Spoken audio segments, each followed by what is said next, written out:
आज जो है हम लोग क्या देखेंगे कि इलेक्ट्रिसिटी के बेसिक कॉन्सेप्ट जो है, जो 10th में भी काम आते हैं, जो 12th में भी काम आते हैं, दोनों कॉन्सेप्ट को मैं लेके चल रहा हूँ, क्योंकि 12th में भी बच्चों को बहुत सारे डाउट्स रहते हैं और आगे आगे आते जाता है तो भी डाउट्स आते जाती है। तो वो चीज़ अपन 12th के लिए भी क्लियर है और 10th के लिए भी क्लियर है। ये अपन इसलिए ये कॉन्सेप्ट क्लियर करने जा रहे हैं इलेक्ट्रिसिटी का, और इसको अच्छे से वॉच करिए, बहुत बेनिफिशियल है दोनों क्लास के लिए। तो सबसे पहले आपको जो बेसिक कॉन्सेप्ट है इलेक्ट्रिसिटी की उसको बता दें। तो इलेक्ट्रिसिटी क्या होती है ना? तो इलेक्ट्रिसिटी है क्या? टोटली जो है फ्लो ऑफ चार्जेज है वो पॉजिटिव से निगेटिव की ओर हो रहा, और फ्री इलेक्ट्रॉन होते हैं जो पास करते हैं, ठीक है। तो इस तरह हो जाता है। अब इलेक्ट्रिसिटी के जो कंडक्शन है, इलेक्ट्रिसिटी कैसे कंडक्ट हो रही है, उस आधार पे सब्सटेंस को 3 टाइप में बांटा जाता है ना? तो सबसे जो मेन हो गया वो हो गया कंडक्टर। कंडक्टर मतलब जो इलेक्ट्रिसिटी को कंडक्ट करे। तो कंडक्ट कौन करेगा? फ्री इलेक्ट्रॉन किसमें रहते हैं? मेटल्स में होते हैं। तो सबसे अच्छे जो कंडक्टर्स होते हैं वो मेटल्स होती हैं, ठीक है। गुड कंडक्टर क्या है? जो इलेक्ट्रिसिटी का काफी अच्छा गुड कंडक्टर है, तो सबसे अच्छा जो कंडक्टर है वो है एल्युमिनियम, सिल्वर, कॉपर, है ना। जो हीट के कंडक्टर हैं, हीट के गुड कंडक्टर हैं, वह इलेक्ट्रिसिटी के हैं। तो मेन जो है, अगर हम सिल्वर के अगर वायर बनाएं तो बहुत अच्छा कंडक्शन होगा, लेकिन बहुत कॉस्टली पड़ेगा।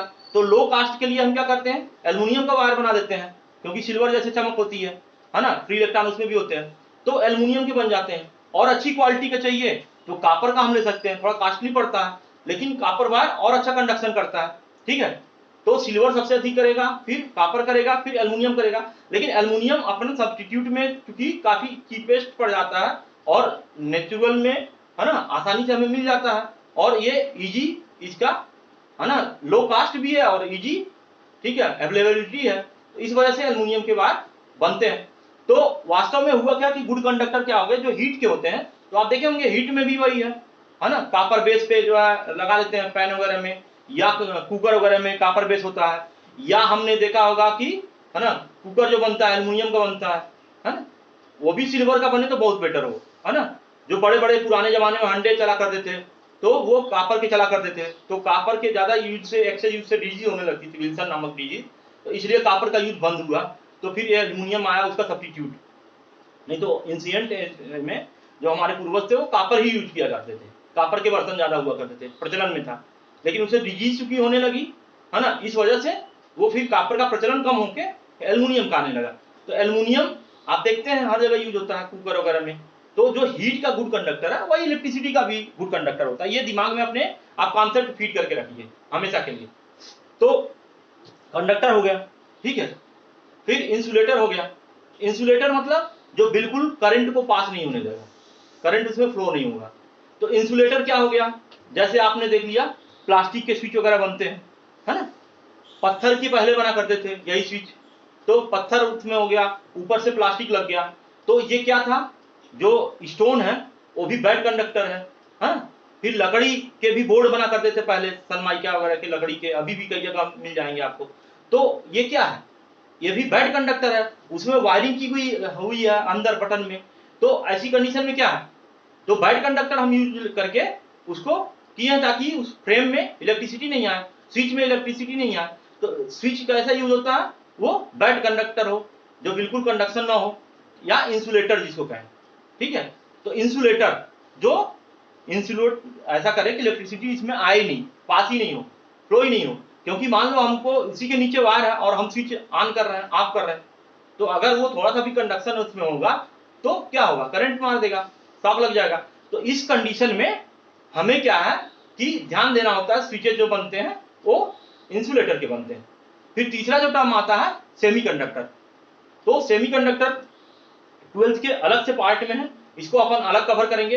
तो सेमीकंडक्टर इनके बीच का हो गया, इनके बीच का जो है ऐसे हो गया कि उसमें कंडक्शन होता भी है और कंडक्शन नहीं भी होता है, मतलब वो कंडक्शन बिल्कुल कम मात्रा में होता है। तो सेमीकंडक्टर भी अलग टाइप के हो जाते हैं, नेचुरल सेमीकंडक्टर हो जाते हैं, कुछ सिंथेटिक सेमीकंडक्टर हो जाते हैं, आर्टिफिशियल जिनको अपन बनाते हैं। तो सेमीकंडक्टर अपन नया टॉपिक है, वो अलग से अपन पढ़ेंगे। लेकिन 3 टाइप्स हो गए, है ना, सब्सटेंस का। जो करंट में फ्लो होता है उनमें, उन सब्सटेंस को करंट फ्लो के हिसाब से अपन 3 टाइप बनाते हैं। 3 टाइप कौन कौन से हो गए? पहला कंडक्टर, दूसरा इंसुलेटर और तीसरा सेमीकंडक्टर। तो ये 3 चीजें आपको ध्यान में रखनी है। ये 3 चीजें इलेक्ट्रिसिटी जिसमें पास होती है उस आधार पे सब्सटेंस को आइडेंटिफाई किया जाता है कि किस तरह का सब्सटेंस है। अब इलेक्ट्रिसिटी कितने टाइप की होती है इस पे आ जाते हैं। तो जब भी इलेक्ट्रिसिटी की बात करते हैं, करंट की बात करते हैं, तो 2 तरह का होता है, एक डीसी डायरेक्ट करंट और दूसरा होता है एसी अल्टरनेट करंट। तो यहाँ पे जब हम बात करते हैं घरेलू सर्किट की बात करते हैं, इलेक्ट्रिसिटी की बात करते हैं, तो जनरली हमारा जो है ना ये जो मीनिंग होती है उसका मतलब अल्टरनेट करंट से है। Alternate current means AC. Alternate current क्या? इसमें प्लस माइनस नहीं होता है। जैसे आपने प्लग ऐसे देखा होगा है ना, आप ऐसे इन करेंगे तो भी आपका जो है बल्ब जलने लगेगा, आप ऐसे करेंगे तो भी बल्ब ग्लो होगा। दोनों कंडीशन में आप प्लग ऐसे टीवी का है, प्लग ऐसे करेंगे तो भी टीवी चलेगी आपकी, ऐसे करेंगे तो भी टीवी चलेगी। मतलब ये मान लीजिए प्लस है ये माइनस है, ऐसा कुछ नहीं है इसमें। इसमें अल्टरनेट करंट में क्या है, प्लस माइनस फ्लक्चुएट होते रहता है, जिसको फ्रीक्वेंसी बोलते हैं। और जैसे इंडिया में फ्रीक्वेंसी 50 हर्ट्ज है, मतलब हर 50 इसमें साइकिल उसका बदलते रहेगा। तो वो जो है प्लस वो माइनस, जो माइनस वो प्लस। वैसे वास्तव में जब देखेंगे तो 3 तरह के होते हैं। जब हम स्विच में देखते हैं 3 तरह के होते हैं होल। पहला जो ऊपर जो होता है, ये 3 तरह के ऐसे होल हो गए। ये जो ऊपर होता है वो अर्थिंग के लिए जाता है, ठीक है, अर्थिंग के लिए जाता है। और ये जो हैवी ऑपरेटर्स हैं जैसे फ्रिज हो गया, वॉशिंग मशीन हो गया, है ना, जो हैवी इलेक्ट्रॉनिक आइटम है, मिक्सी हो गया, मिक्सर, तो ऐसी कंडीशन में क्या हो गया, ये क्या है कि ये अर्थिंग रहता है उसमें ताकि शॉक न लगे। या कूलर हो गया, अगर मान लो एक्स्ट्रा करंट आया बॉडी में तो वो अर्थ में चला जाए, अर्थ में इन होता है ये, बाहर जाके घर के, है ना, वो वायरिंग जब पढ़ाएंगे अपन तो उसमें आपको क्लियर कर देंगे। और दूसरा होता है एक न्यूट्रल वायर होता है, एक लाइव वायर होता है। लाइव वायर जिसमें आप टेस्टर लगाते हैं तो टेस्टर ग्लो कर जाता है, मतलब करंट उसमें है। इसको इस फॉर्म में बोल सकते हैं एज ए पॉजिटिव काम कर लेता है, ये निगेटिव काम कर देता है, ऐसे समझ सकते हैं आप समझने के लिए। लेकिन अलग ये इसका टर्म नहीं है, एक लाइव वायर है, एक न्यूट्रल वायर है और एक अर्थ वायर है। तो 3 वायर से मिलके ये अपने स्विच बनते हैं और ये अपने घरों में होते हैं। और कहाँ तीसरा वायर यूज होता है ये आपको क्लियर हो गया। तो ऐसी स्थिति में आप देख रहे हैं। अब आगे अपन एसी और डीसी, जब हम बात करते हैं डीसी की, डीसी मींस डायरेक्ट करंट। तो डायरेक्ट करंट हमें कहाँ मिलता है, वो बैटरीज में मिलता है। बैटरी, बड़ी बड़ी बैटरियां होती हैं कार में, है ना, बड़े बड़े, है ना, ट्रक वगैरह में, बसों में, सभी जगह वो बैटरी लगती है। अपनी 2 व्हीलर में भी लगती है, छोटी बैटरी लगती है, उसका साइज 12 वोल्ट का। तो ये अलग अलग 6 वोल्ट का, जो अलग अलग कैपेसिटी के, है ना, जैसे क्षमता उसकी है वैसे उसका फंक्शन रहता है, तो उस हिसाब से बैटरी लगाते हैं। तो ये होता है डायरेक्ट करंट, ये डीसी। अब वो डायरेक्ट करंट में अपना जो सेल वगैरह यूज करते हैं वो भी डीसी के अंतर्गत आता है। तो ड्राई सेल जो हो गया, अपन मान लो इसमें है ड्राई सेल यूज किया हुआ, तो ये हमने किया, ठीक है, ये जल रहा, तो ड्राई सेल है, ड्राई सेल की वजह से जल रहा। तो ड्राई सेल में क्या हो गया, एक तरफ जिधर कैप निकली होती है वो पॉजिटिव होता है, और ये जैसे ये आप देख रहे हैं, ये देखिए ये पॉजिटिव का काम करती है, ठीक है, और ये निगेटिव का काम करती है। तो ये सेल पॉजिटिव का, ये टर्मिनल पॉजिटिव हो जाता है और ये निगेटिव हो जाता है। देखिए आप देखेंगे ध्यान से तो इसमें लिखा हुआ है प्लस, ठीक है, ये ड्राई सेल में रहता है प्लस, और इधर भी देखेंगे आप, ये देखिए माइनस लिखा हुआ है, ये इंडिकेट रहता है। ये ड्राई सेल हो गया। अब इसमें जो है ड्राई सेल में जिधर प्लस है जिधर माइनस है, जब आप ऐसे करेंगे तभी जब ये जलेगा, अदरवाइज ये जलेगा नहीं। देखिए जैसे एक एक्सपेरिमेंट में आपको दिखा दे रहा हूं इसी में, ये देखिए साफ साफ इस पर लिखा हुआ है प्लस, इधर क्या होना चाहिए, प्लस होना चाहिए, इधर क्या होना चाहिए, माइनस होना चाहिए। अब देखो हम उल्टा करते हैं, उल्टा अगर करेंगे तो नहीं जलेगा। क्यों नहीं जलेगा, क्योंकि सर्किट पूरा नहीं होगा, इस वजह से वो ग्लो नहीं करेगा, ठीक है। हमने देखिए ये उल्टा हम लगा रहे हैं, देखिए, ठीक है, सर्किट पूरा नहीं हुआ, ठीक है, ये जल नहीं रहा, देखिए। अब देखिए इसको हम रिवर्स कर रहे हैं तो ऐसी स्थिति में सर्किट पूरा हो जाएगा। ये प्लस है, देखिए इधर लिखा हुआ है, ये प्लस होना चाहिए, ठीक है, इधर लिखा हुआ है, ठीक है, ये प्लस हम इधर कर रहे हैं, ऊपर साइड की ओर अपर पार्ट में रहा है प्लस, ये हमने किया, ये देखिए, और हमने ये लगाया, ठीक है, ये देखिए ग्लो होने लगा। तो क्या हुआ, मतलब अपर पार्ट में रहने पे तभी ये सर्किट पूरा करेगा और तभी ये ग्लो करेगा। मतलब हम आपको ऐसा ये बता रहे हैं डीसी करंट के आइडेंटिफाई करने के लिए कि डीसी करंट में जो प्लस है वो प्लस ही रहेगा और जो माइनस है वो माइनस ही रहेगा। प्लस से माइनस को अगर जब तक आप स्विच को नहीं अटैच करेंगे तब तक सर्किट कंप्लीट नहीं होगा, और जब तक सर्किट कंप्लीट नहीं होगा तो जो भी इंस्ट्रूमेंट है वो वर्क नहीं करेगा। बल्ब अगर लगा होता तो बल्ब ग्लो नहीं करेगा, यहाँ एलईडी लगाई हुई है, एलईडी नहीं ग्लो कर रही है। क्यों नहीं ग्लो कर रही है? क्योंकि सर्किट कंप्लीट नहीं हो रहा। तो डीसी करंट में हमें ध्यान रखना है कि जो प्लस है वो प्लस की ओर ही रहेगा, जो माइनस है वो माइनस की ओर ही रहेगा। और इसको आइडेंटिफाई करने के लिए बैटरी वगैरह में देखे होंगे 2 वायर आती है और एक क्लिप आती है। तो क्लिप रेड वायर से लगी हुई है और उसके ऊपर हल्का सा रेड जो है वाशर लगा देते हैं उसमें टर्मिनल के ऊपर। तो आपको क्लियर रहता है कि रेड से रेड कनेक्ट करना है और ब्लू से ब्लू या ब्लैक से ब्लैक कनेक्ट करना है। तो वो अलग कलर कर देते हैं, जो प्लस है उसको रेड से कलर देते हैं। तो इससे क्या होता है अपने को क्लियर रहता है कॉन्सेप्ट। तो ये यही डीसी करंट हो गया। तो डीसी करंट अपना क्लियर होना चाहिए। अब आगे आते हैं अपन करंट है क्या। तो करंट देखिए अपन फिजिक्स के लैंग्वेज में देखें तो Q इक्वल टू क्या होता है, IT। Q क्या है? चार्ज है। किसी भी ऑब्जेक्ट के ऊपर कितना चार्ज है, पॉजिटिव या निगेटिव चार्ज, जो भी चार्ज हो। और T क्या है? टाइम है। और I क्या है? करंट है। तो करंट को किस में नापते हैं? एम्पियर में। और टाइम को किस में नापते हैं? सेकेंड में। और Q चार्ज है, चार्ज को किस में मेजर करते हैं? कूलम में। तो सभी की वैल्यू अगर 1 ले लें तो Q इक्वल टू 1 कूलम हो गया। अब ये I 1 एम्पियर हो गया, टाइम 1 सेकेंड हो जाए। मतलब 1 कूलम चार्ज 1 सेकेंड में जो फ्लो होता है वही 1 एम्पियर करंट होता है। मतलब करंट की परिभाषा 1 एम्पियर की परिभाषा आप ऐसे दे सकते हैं। तो ये चीज आपको क्लियर होना चाहिए, Q इक्वल टू IT। तो इसको हम शॉर्ट फॉर्म में क्या बोलते हैं, ट्रिक फॉर्म में हम बनाना है क्विट इंडिया मूवमेंट। जैसे आपने पढ़ा है, ठीक है, SST में, तो उसी को हमने यहां से ले लिया, क्विट इंडिया मूवमेंट हमने पढ़ा हुआ। तो क्विट ऐसे याद रखेंगे ट्रिक्स के रूप में, Q equal to IT, quit, Q है ना, I और T। तो ये हो गया अपना। अब इसके बाद आपको एक चीज और ध्यान रखनी है कि अब पोटेंशियल और पोटेंशियल डिफरेंस है ना, ये दोनों में बच्चे ज्यादा कंफ्यूज रहते हैं। ये मैं आपको बता दूं, पोटेंशियल डिफरेंस और पोटेंशियल क्या है।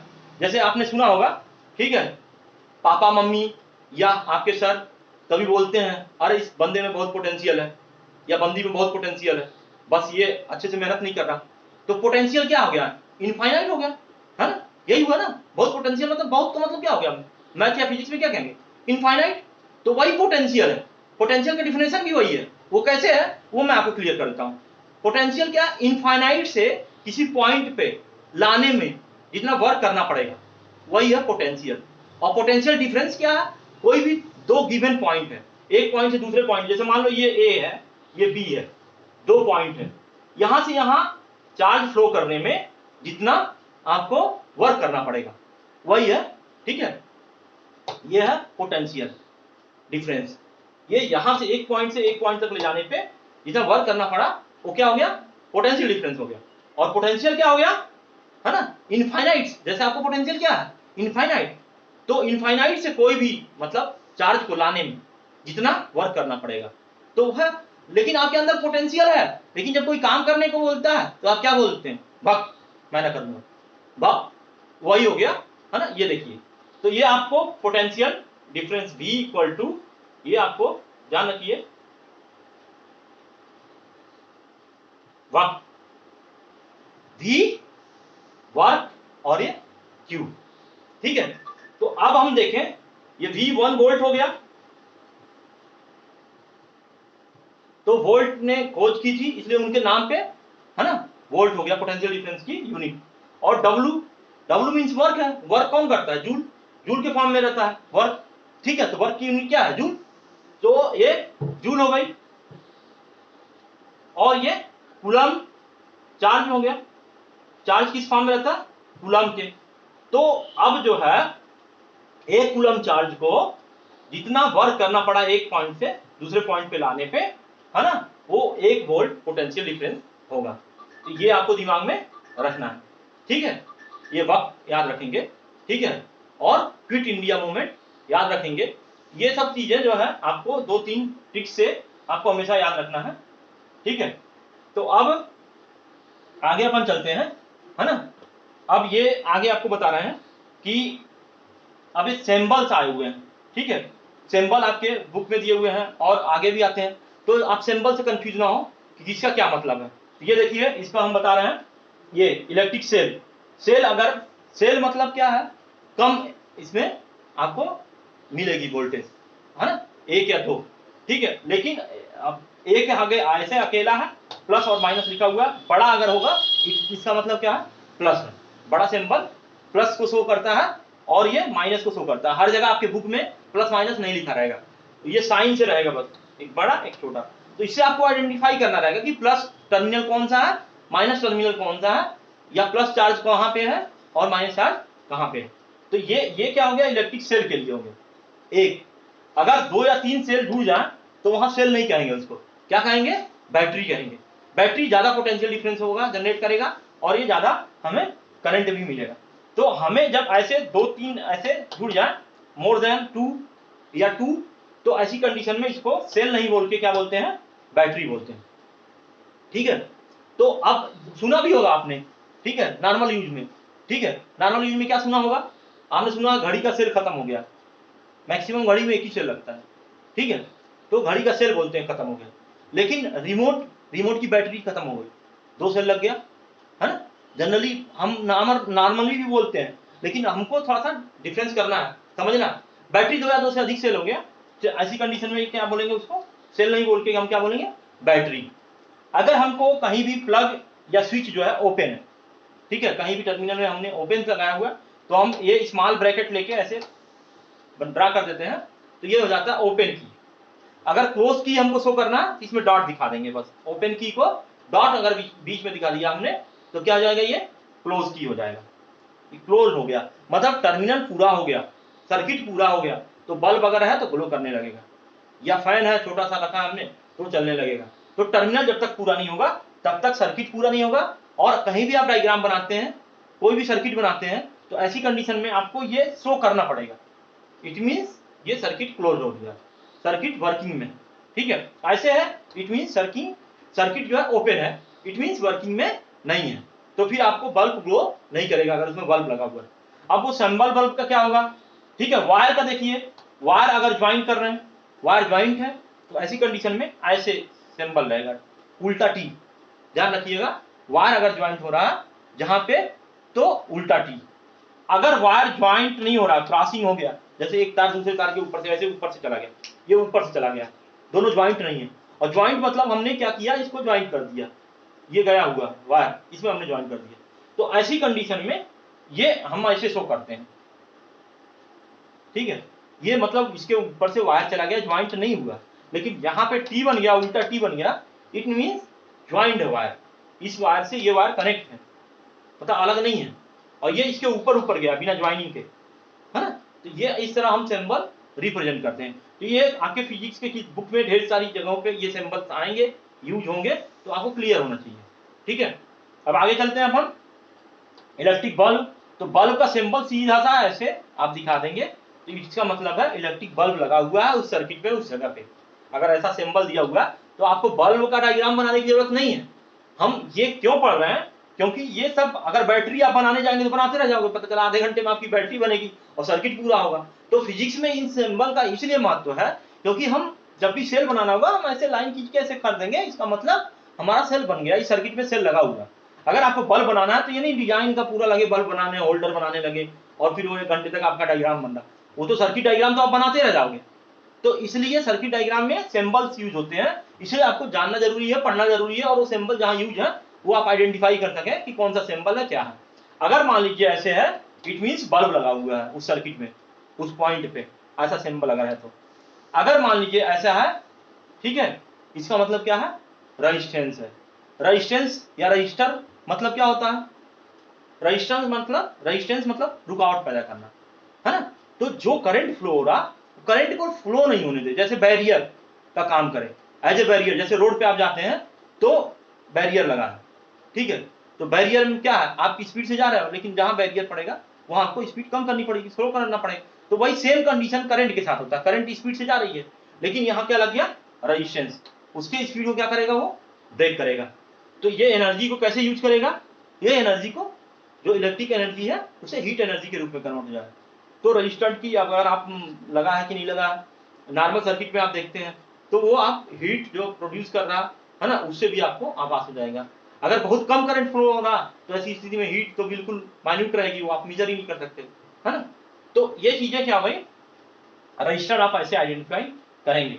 अब रजिस्टर भी वेरिएबल अगर है, माना उस एक ही बॉक्स में, है ना, या ऐसा है कि आपको उसको ऐसे रोटेट कर दे, रिहास्टेड है, तो ऐसी कंडीशन में वेरिएबल रेजिस्टेंस क्या है, बढ़ सकता है, कम कर सकते हैं, अधिक कर सकते हैं। 1 ओम है, 5 ओम है, 10 ओम है, 15 ओम है, माने आप ओम की जो रेजिस्टेंस की जो क्वालिटी है वो आप बढ़ाते चले जाएंगे। ऐसी कंडीशन में उसको वेरिएबल रेजिस्टेंस कहते हैं। तो आपको ध्यान रखना कहाँ पे वेरिएबल रेजिस्टेंस है, कहाँ पे, है ना, सिंपल रेजिस्टेंस है। अगर सिंपल रेजिस्टेंस है तो सिर्फ ऐसे बना रहेगा, वो चीज आपको क्लियर होना चाहिए। तो ये सिंबल बिल्कुल अच्छे से क्लियर होना चाहिए आपको, ठीक है। और वेरिएबल रेजिस्टेंस है तो आपको ये सिंबल बना के ऐसे एरो दिखाना पड़ेगा, या आप ऐसे भी बना सकते हैं, ये सिंबल है और इसके ऊपर ऐसे इंडिकेट कर दिए पॉइंटर। तो ये आप इसको खिसका, इसका मतलब क्या हुआ, इधर खिसका सकते हैं, इधर खिसका सकते हैं। तो रेजिस्टेंस इधर खिसकाएंगे कम हो जाएगा, इधर खिसकाएंगे बढ़ जाएगा। तो रेजिस्टेंस घटाना या बढ़ाना है तो हमें वेरिएबल रेजिस्टेंस चाहिए। लेकिन अगर कंसिस्टेंस रेजिस्टेंस ही चाहिए हमको, कंसिस्टेंस रेजिस्टेंस चाहिए, तो हमने 10 ओम, 20 ओम, 40 ओम, 50 ओम एक लगा दिया, 1000 ओम, जो भी लगाना है आपको, ठीक है। रेजिस्टेंस को किस में मेजर करते हैं हम, ओम में मेजर करते हैं, ओम, ठीक है। तो ये रेजिस्टेंस हो गया, ठीक है। और लिखते किससे, है ना, आर। तो रेजिस्टेंस हो गया। अब उसके बाद आते हैं अमीटर। अमीटर क्या यूज है उसका, अमीटर जो है ए लिखा होता है उसमें, और दो तरह के आते हैं, है ना, मिली अमीटर भी आता है, अमीटर भी आता है, सिंपल में भी आता है ना। तो जब अमीटर का यूज क्या है, एक्चुअली करंट कितना वोल्टेज आ, कितना करंट बह रहा है, उस करंट को मेजर करने के लिए, कितने एम्पियर बह रहा, मान लो 5 एम्पियर बह रहा, 10 एम्पियर बह रहा, 20 एम्पियर बह रहा, तो उस सर्किट में कितना करंट बह रहा है, ये हमें किससे पता चलेगा, अमीटर से। अमीटर हमारा मेजर करेगा। और डायरेक्शन अगर हमको देखना तो क्या लगाते हैं, ये एक जगह पे जी लिख देंगे, गैल्वेनोमीटर लगा देंगे। गैल्वेनोमीटर क्या काम करेगा, डायरेक्शन बताएगा, इधर करंट बह रहा है कि इधर करंट बह रहा है। तो गैल्वेनोमीटर डायरेक्शन बता रहा है आपको। अमीटर क्या बता रहा है आपको, अमीटर से आप, है ना, करंट मेजर कर सकते हैं, वो भी एम्पियर में, और इसको सीरीज में लगाते हैं। कहीं भी आप लगाएंगे सर्किट में सीरीज में लगाना पड़ेगा। वोल्टामीटर आपको वोल्ट बताएगा, वोल्टेज कितना बह रहा है, कितना वोल्ट है इसमें, ठीक है, कितनी वोल्ट सप्लाई है। तो ये वोल्टामीटर आपको आइडेंटिफाई कराता है। इसे वी सिंबल के रूप में ऐसे बना दिए, तो ए लिख दिए तो अमीटर तो हो जाएगा वही सिंबल, बी लिख दिए तो वोल्टामीटर हो जाएगा, यही जी लिख देंगे तो गैल्वेनोमीटर हो जाएगा। तो ये तीनों सिंबल भी आपको दिमाग में होना चाहिए। तो अब आपको वोल्टामीटर की ड्राइंग नहीं बनानी है, कहीं भी है आपने अमीटर की ड्राइंग नहीं बनानी है, वोल्टामीटर की ड्राइंग नहीं बनानी है, आपको सीधे सिंबल बनाना है, क्योंकि काफी कॉम्प्लिकेटेड ड्राइंग है और ये काफी टाइम टेकन है। तो इसलिए फिजिक्स में शॉर्टकट यूज किया जाता है, सिंबल यूज किया जाता है। सिंबल हमें, है ना, हमारा टाइम सेव करता है, और हम आगे इसको कैसे कर सकते हैं ये अपने